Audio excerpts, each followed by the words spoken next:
The dark clouds are gathering, and the economic winds are starting to blow in a bad direction. Or so says Snyder, attorney and founder of the Economic Collapse blog. He joins me now with the latest reading of the economy's looming forecast. Michael, now I want to talk a bit about your recent piece about the recession. Is the U.S. economy due for a recession before the end of 2010? Well, that's a very good question. It's hard to time these things exactly, but I'll tell you what, the United States is headed for a long-term economic collapse. Now, the U.S. government could decide to try to stimulate the economy for a while by pumping some more money into it, and that would stimulate it for a while. But the truth is that the United States government has piled up the biggest mountain of debt in the history of the world.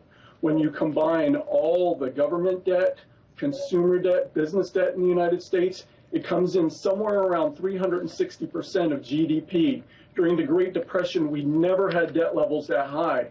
So the truth is that the United States economy is absolutely swamped in debt, and we're headed for a fall. It's going to be a really hard fall. They can try to delay it for a little while, but it's not, in the end, it's not going to work. Now, I want to talk Wall Street with you because, as mentioned, President Obama has praised the moving forward of this financial reform bill, which is, of course, set in place to regulate how the banking system works here in the country.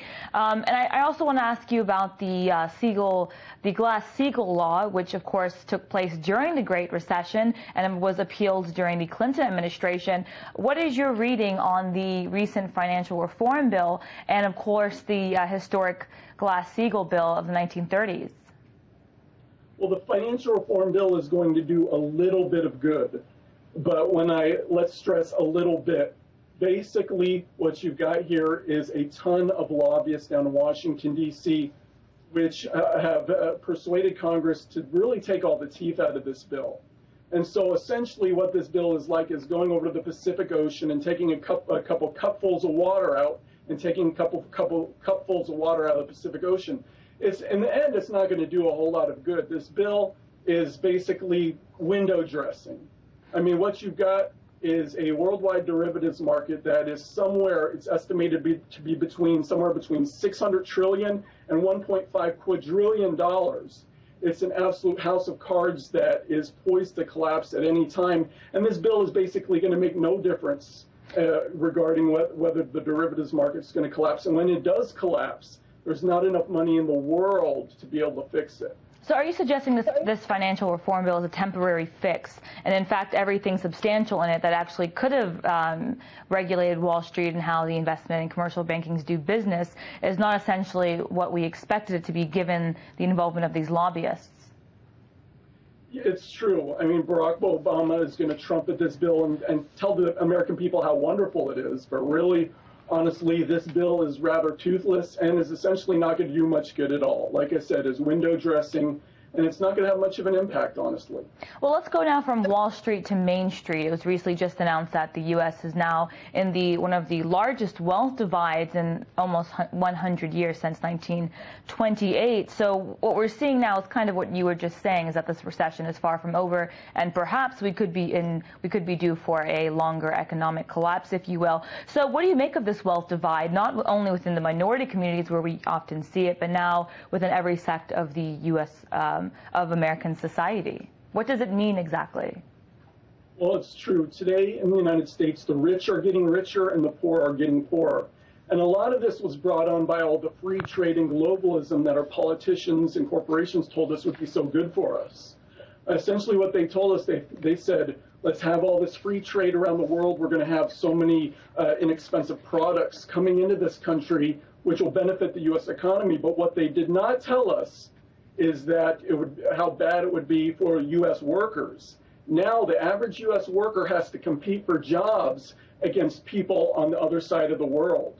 And so U.S. corporations are looking at that, and they're saying, well, we don't need these middle-class American workers when they can hire someone for 1/10 the pay and no benefits on the other side of the world. So what we're seeing is an increasing number of Americans that can't get jobs. Right now, there are about 6 unemployed Americans for every single job opening. There's simply not enough jobs. And it's going to stay that way because people don't want to hire American workers because they are far too expensive in this new global economy. So this is the situation we're stuck in. And so an increasing number of Americans are having to turn to the government for help. Right now, there are over 40 million Americans on food stamps for the first time in American history. A lot of people are out there are really, really hurting, and there's not much hope that this is going to turn around anytime soon. So, Michael, what kind of recession are we in now? This is the 21st century. There's so many different dynamics, of course. It's very different from what we faced in the 1930s. How would you describe what we're in, and what do you presume will be the outcome? Well, we're kind of in the beginning stages of a long-term economic unwinding, if you will. Right now, the United States and Europe as well are more highly leveraged than they ever have been, both on the governmental level and individually as well.